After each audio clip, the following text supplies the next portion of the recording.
Baby, you're the one for me. Baby, you were meant for me. I'm madly in love with you. Baby, you're the one for me. Baby, you were. I'm mad. Oke, selamat siang teman-teman semuanya. Jadi di video ini aku bakal ngebahas mengenai naik Vespa dipakai harian itu enak apa enggak. Jadi judulnya itu Vespa dipakai harian tanda tanya. Oke. Jadi ini bakal sambil jalan biar experience-nya lebih dapet. Experience naik Vespa-nya lebih dapet ya.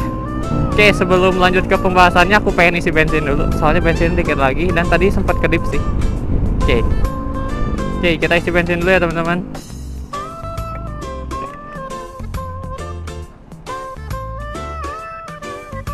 Teh Pertamax ada gak? Ya. Mau 30 ya teh?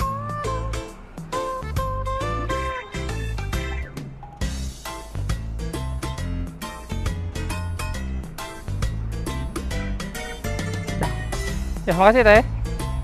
Oke, sekarang kita masuk ke poin utamanya. Apakah Vespa dipakai harian ini enak? Kita bakal bahas beberapa poin. Poin pertama mengenai handlingnya terlebih dahulu. Untuk Vespa Matic ini handlingnya bener-bener enak teman-teman. Jadi dipakai slap slip gimana ya? Ya pokoknya gitu. Walaupun pakai ban yang kecil itu tetap enak.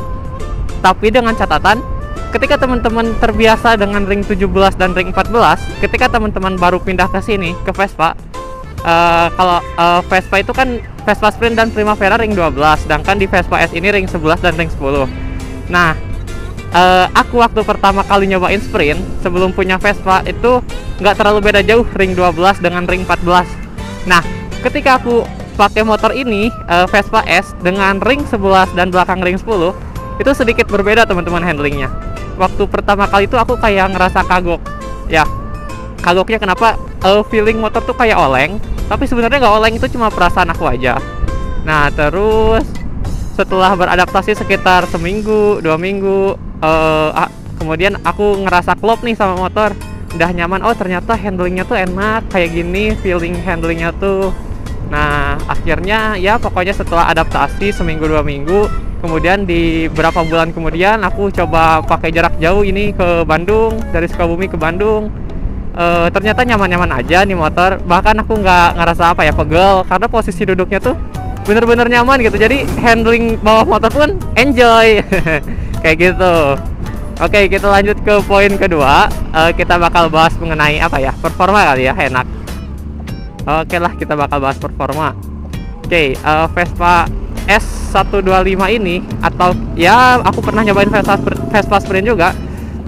Performanya bisa dibilang mirip-mirip karena nggak terlalu beda jauh ya si kapasitas mesinnya. Performa Vespa itu dia karakteristiknya putaran bawah ngisi banget ya. Jadi misalkan dari 0 ke 60 km per jam itu bener-bener nggak kerasa. Kalau misalkan kita ngegas aja dikit terus kita jalan, wah nggak kerasa tiba-tiba udah di 60 km per jam aja. Itu aku kaget banget. Mungkin itu karakteristiknya kayak motor apa ya, Vario juga kayak gitu. Tiba-tiba udah di 60 km per jam aja nggak kerasa, padahal ngegasnya baru sedikit. Nah, cuman yang perlu jadi catatan kalau misalkan performanya itu di putaran apa ya, putaran atas banget nih, misalkan udah di 80 km per jam, dia naiknya tuh lama teman-teman. Nah, itu bedanya ya sama Suzuki Adresku. Kalau Suzuki Adresku putaran bawahnya lambat tapi putaran atasnya ngisi terus. Nah, kalau ini kebalikannya, putaran bawahnya ngisi banget tapi putaran atasnya kurang ngisi gitu. Ya wajar mungkin karena kan Vespa juga didesainnya buat motor santai ya, bukan buat motor kebut-kebut. Jadi mungkin racikan CVT dari Piaggio pun menyesuaikan, ya udah dibikin rollernya ringan aja nih biar nyaman dipakai di perkotaan keadaan macet kayak gini, kayak gitu. Ya kalau teman-teman pengen yang kebut-kebut mah menurut aku jangan ngambil Matic. Kalau menurutku Matic tuh buat santai gitu teman-teman. Oke, jadi menurutku kalau misalkan teman-teman pengen kebut mah jangan ngambil Matic. Ya kecuali misalkan Maticnya diperuntukkan untuk balapan atau kompetisi. Ya nggak masalah sih itu, bore up, main mesin. Biar bukan cuma main kilian ya. Tapi mesin juga pasti di bore up lah kalau buat kompetisi mah. Kayak gitu. Cuma kalau misalkan buat performa sehari-hari ini Vespa enak banget, jujur enak banget. Oke, teman-teman juga mungkin bisa lihat tadi apa namanya, tadi ada klakson dulu. Ketika aku bawa ini tuh ya performanya kayak gitu, teman-teman bisa menilai itu sesuai dengan apa yang aku omongin tadi. Oke, next yang ketiga sekarang kita bahas ini nih, konsumsi bensin. Konsumsi bensin itu menurutku ini salah satu oke, bentar. Jadi kalau konsumsi bensin Vespa ini menurutku dibilang boros banget enggak, tapi dibilang irit banget juga enggak. Ya bisa dikatakan biasa aja. Nah, kenapa bisa dikatakan biasa aja? Karena Matic-Matic Jepangan yang cc-nya sama itu biasanya bisa tembus 1/50 km 1 liternya ya. Ini Vespa dapat 1/40 aja juga udah bagus banget teman-teman. Nah, kenapa aku bisa ngenilai kayak gitu? Karena ketika aku jalan jauh ke Jatinangor, ini tuh habis bensin 40.000 teman-teman. Satu kali jalan 40.000. 40.000 itu ya kalau misalkan kita anggap 4 liter, bulatin aja 4 liter, jarak 120 dibagi 4 liter, berarti di angka 30-an kilometer dong. 1 liternya di angka 30-an kilometer. Itu dengan catatan aku ngegasnya sering buka tutup gas. Kalau jalan kosong ya di gaspol, tapi kalau misalkan jalan biasa aja ya pelan juga gitu. Pokoknya dengan rata-rata kecepatan 60-70 lah. Kayak gitu. Aku nggak terlalu berani ngegeber mesin Vespa ini karena jujur aja ini masih baru banget aku pegang juga. Sekarang tuh baru setengah tahun aku pegang nih Vespa. Nah, kayak gitu. Jadi kalau buat dipakai harian bensinnya dibilang boros banget enggak, dibilang irit banget juga enggak, standar lah ya. Kalau buat motor Eropa ya segitu konsumsi bensinnya. Kenapa bisa kayak gitu? Padahal cc sama kan. Pertama, bodi Vespa ini berat. Itu alasan pertama dan utamanya, udah itu aja. Itu berdasarkan analisis aku ya. Oke, lanjut. Setelah bensin, sekarang kita masuk poin yang keempat. Apalagi nih? Ini kita ngebahas desain, style. Nah, kalau naik Vespa dipakai harian, teman-teman bakal sering diliatin deh sama orang. Karena kan emang masih jarang banget yang pakai Vespa Matic di jalan. Jadi ya menurutku pasti teman-teman bakal jadi pusat perhatian, jelas pusat perhatian. Ya pokoknya bakal banyak lah yang ngelirik ke teman-teman kalau naik Vespa ini. Jangan kan naik Vespa, aku pakai Suzuki Address aja banyak yang ngelirik teman-teman karena motornya jarang kan. Kayak gitu. Oke, next alasan yang kelima, kita bakal ngebahas mengenai ininya, servisnya teman-teman. Apakah kalau misalkan motor ini dipakai harian, servisnya bakal memakan banyak uang? Oke, aku bakal menjelaskan. Sebenarnya kalau buat servis Vespa Matic itu sama aja kayak Matic Jepangan yang dicek-ceknya itu kayak throttle body, bersihin injektor, cleaning CVT, ganti filter udara, udah nggak aneh kan? Kemudian bersihkan throttle body, itu emang umum banget kayak gitu. Kemudian kalau misalkan untuk oli mesin, ini Vespa S kapasitasnya 1,3 liter. Terus ya ganti oli gardan, filter oli, itu kan umum ya, sama aja kayak Matic Jepangan. Cuman emang harga spare partnya itu lebih mahal dibandingkan motor Jepangan. Kenapa demikian? Ya karena kan spare partnya aja impor teman-teman, bukan dibikin di Indonesia, makanya harganya jadi naik kayak gitu. Umumnya nih, yang servis pertama Vespa Matic kalau misalkan motor baru ya, di bengkel resmi bisa sekitar 300 ribuan, itu include ganti oli mesin, oli gardan, itu include ya, sekitar segitu. Apakah itu mahal atau murah? Ya kalau misalkan dari sudut pandang saya sebagai mahasiswa, menurutku itu mahal karena Suzuki Address nggak segitu harga servisnya. Tapi kalau misalkan dari sudut pandang orang yang kerja dan gajinya udah ada gaji lah ya kasarnya, ya itu mah segitu mah biasa aja, bisa disebut biasa aja. Jadi kalau misalkan udah punya Vespa, ya menurutku harus siap dengan segala rupanya, segala harga servisnya sekian, harga spare partnya sekian. Jadi nggak usah kaget karena kan emang harganya juga di atas harga motor Jepangan ya. Ya wajar kayak gitu.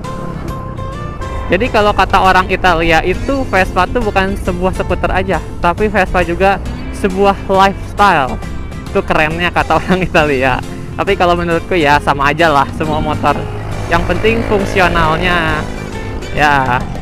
Nah, sekarang kita masuk ke poin setelah servis ya. Oke, jadi kesimpulan servis menurutku Kalau misalkan dari sudut pandang, sebenarnya kembali ke sudut pandang teman-teman. Kalau misalkan teman-teman sudah siap, menurutku pasti disebut murah aja. Ya serius, kayak gitu. Terus sekarang kita ke fungsionalitasnya. Vespa, oke, Vespa itu sebenarnya fungsionalitas banget juga. Kenapa?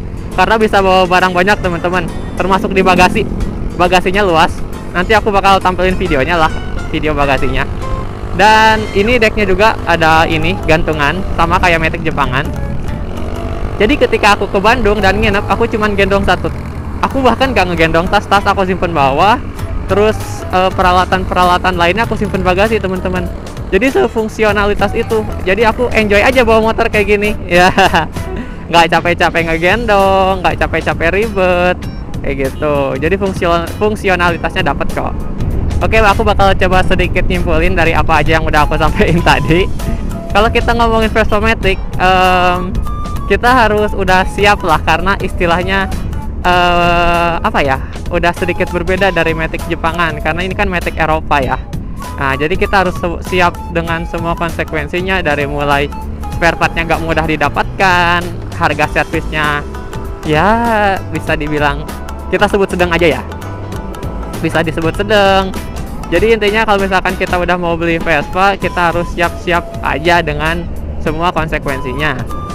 Dan terakhir sebelum penutupan, aku di sini bakal ngeliatin performa si Vespa ini sebenarnya kayak gimana sih, apakah bener kenceng mesin bawaannya atau biasa aja apa gimana.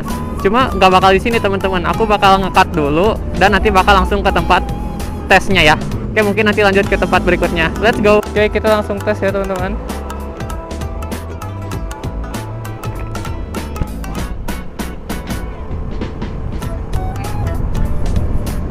Oke, di sini aku nggak bakal terlalu banyak bicara karena harus fokus ya. Ini jalannya lurus gini. Oke. Aduh, ada yang belok. Rem dulu.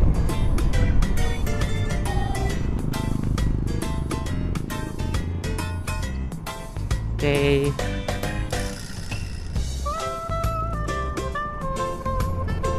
Oke, langsung aja digas lagi, gasken. Oke.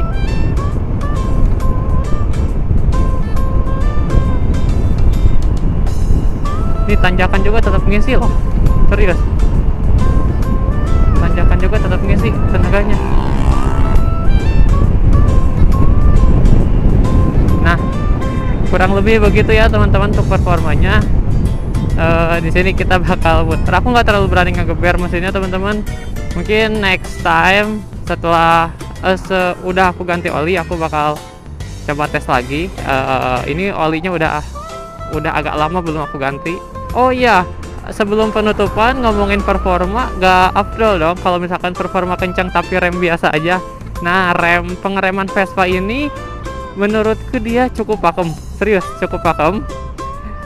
Jadi walaupun misalkan teman-teman ngerem mendadak, menurutku ini masih aman-aman aja. So buat harian jelas sangat-sangat aman. Cuma ya kalau buat kebut-kebutan pasti harus perlu upgrade sedikit lah ya si pengeremannya. Cuma menurutku ini udah sangat-sangat baik. Kayak gitu. Oke, mungkin itu aja teman-teman buat video hari ini. Oke, semoga videonya bisa bermanfaat dan sampai berjumpa di video berikutnya. Hatur nuhun teman-teman semuanya.